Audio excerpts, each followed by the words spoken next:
São Jorge, o lendário cavaleiro que enfrentou um dragão, se tornou muito mais do que apenas um herói das histórias. Sua coragem, misturada com mistério e devoção, atravessou séculos e culturas, transformando-se em símbolo de força e fé. Mas quem foi esse homem? E por que sua lenda ainda ressoa tão fortemente hoje? Prepare-se para descobrir a história por trás do mito, onde realidade e fantasia se encontram em uma jornada fascinante.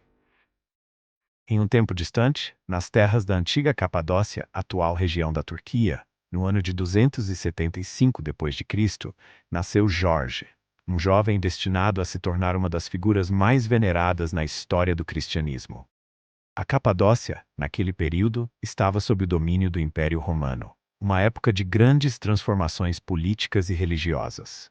O cristianismo começava a se espalhar, mas enfrentava imensa resistência do governo imperial, que ainda promovia a adoração aos deuses pagãos e via os cristãos como ameaças à ordem estabelecida. Importante lembrar que os cristãos nessa época ainda eram minoria e frequentemente marginalizados ou perseguidos por sua fé. Jorge cresceu em um ambiente militar cercado de guerreiros e costumes romanos.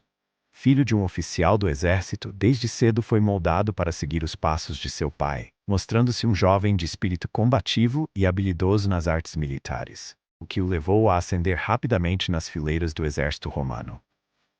No entanto, além de sua formação militar, Jorge foi profundamente influenciado pela fé cristã de sua mãe, que lhe ensinou sobre os valores de coragem, compaixão e fidelidade a Deus.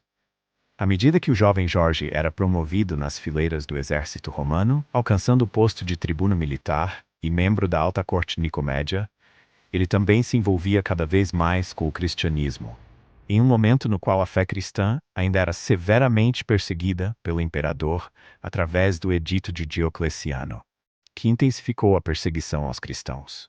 O contexto religioso da época era marcado pela tentativa do império de restaurar o poder e a glória de Roma, o que incluía a imposição da adoração aos deuses romanos e a negação de quaisquer crenças monoteístas, especialmente o cristianismo.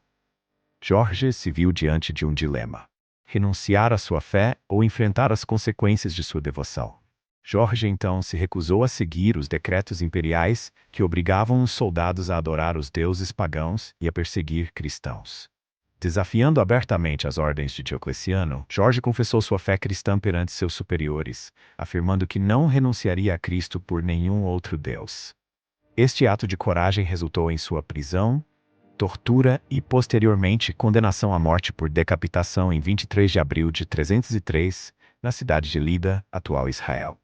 Enquanto São Jorge esperava sua sentença final, um episódio lendário tomava forma. Embora seja uma metáfora de sua luta contra o paganismo e as forças do mal, a lenda de São Jorge e o dragão se tornaria o símbolo máximo de sua bravura e da força da fé.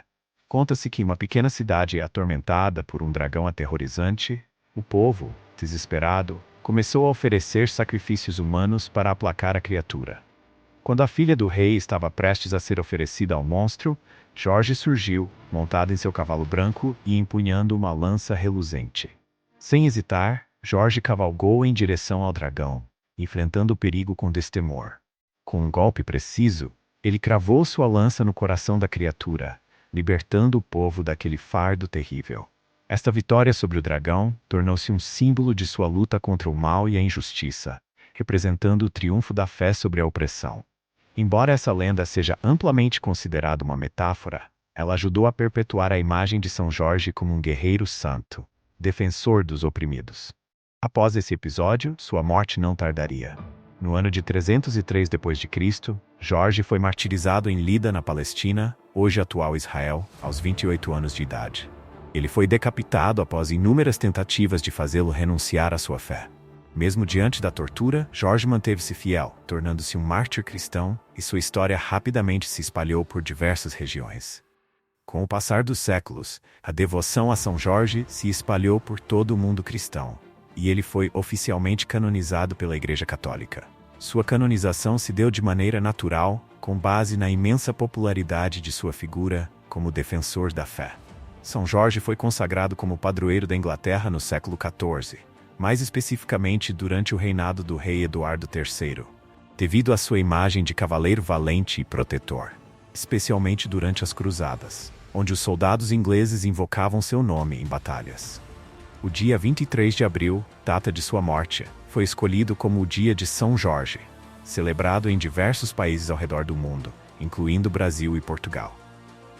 O Dia de São Jorge tornou-se feriado estadual no Rio de Janeiro em 2008, conforme a Lei nº 5.198, publicada em 5 de março de 2008. Além do Rio de Janeiro, algumas cidades em outros estados também adotaram o feriado ou ponto facultativo em homenagem a São Jorge, como Ilhéus, na Bahia, e São Jorge, no Rio Grande do Sul. É uma peculiaridade do Brasil a crença popular de que São Jorge mora na Lua. Esse mito tem raízes nas tradições afro-brasileiras, que associam São Jorge ao orixá Ogum, divindade guerreira iorubá da guerra e do ferro, cultuado no candomblé e da umbanda. A visão de Jorge como protetor das lutas e batalhas do dia a dia o conecta com o imaginário popular, e a lua se torna seu refúgio celestial, onde ele observa e guarda aqueles que enfrentam suas próprias batalhas diárias. Assim, São Jorge não é apenas o santo dos guerreiros e dos soldados, mas de todos aqueles que com fé e coragem enfrentam os dragões de suas vidas, sejam eles o medo, a injustiça ou a opressão. Sua história é uma lembrança eterna de que a fé, aliada à coragem, pode derrotar até os maiores obstáculos. Que assim como São Jorge, possamos encontrar dentro de nós a força para enfrentar nossos desafios, com coragem, determinação e fé. Ela ressoa com os valores universais de bravura e justiça e permanece uma das histórias mais cativantes e duradouras do cristianismo. Que possamos lembrar que, independentemente do tamanho do dragão que enfrentamos, sempre há esperança. O caminho da fé nos guia, e a proteção divina nunca falha.